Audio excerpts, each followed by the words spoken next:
we start our show with a name you don't think I'm going to start with. Certainly not you, Christopher Brockman, and you know this name very well.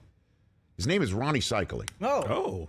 We're going to start with Ronnie Cycli. We're going to hit the Wayback Machine. Why am I starting with Ronnie Cycli? I have no idea. Because he's tall and Greek? Because he, back in the day when we thought this is when college basketball meant something, right?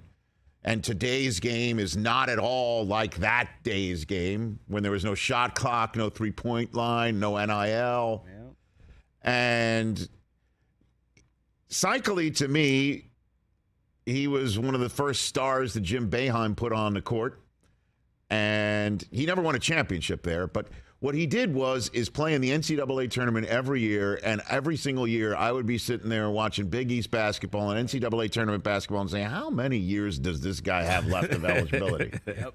He's one of those guys. Honestly, he felt like he was at Syracuse for a million years. He wound up having a very nice professional basketball career, and a most improved player of the year one time, and he went to the Miami Heat, married a supermodel, all that business. Nice career for Ronnie Cycli. Now he's DJing all over the world, right? He's a DJ. Yeah. Right. So the reason why I bring this up is, to me, when you think this doesn't happen anymore, when kids leave, right away, and you got one and dones, that you don't see guys stick around anymore, and you don't sit there and wonder, how many years of eligibility does this guy really have left? I feel the same way about Drew Timme, right? At Gonzaga, who's in his fourth year there now. No way. Yes. 14. Well, he's played in only 3 NCAA tournaments because the first year that he was, eligible to play in the NCAA tournament was canceled due to COVID. Oh, okay, that's right. And but that year Gonzaga was the second-ranked team. Mm-hmm. That was maybe their best year to win it.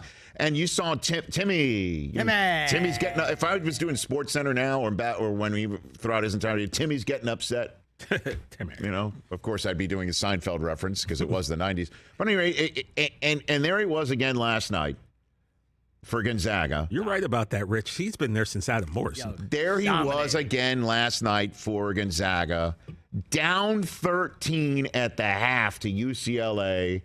Up 9 with 90 seconds to go. Down 1 with 12 seconds left. It's a crazy game. And then, as we all know, his teammate, Julian Strother hits the 3, Vegas native in Vegas. They win it. Wow. Gonzaga advances, and Timme. 30. By the way, he's a great Musburger name, too. Joe Timme coming out with 36 points on 16 of 24 shooting. 13 boards coming out. March Madness hitting ya. Looking for daylight. Awesome. Timme and Gonzaga moves on again.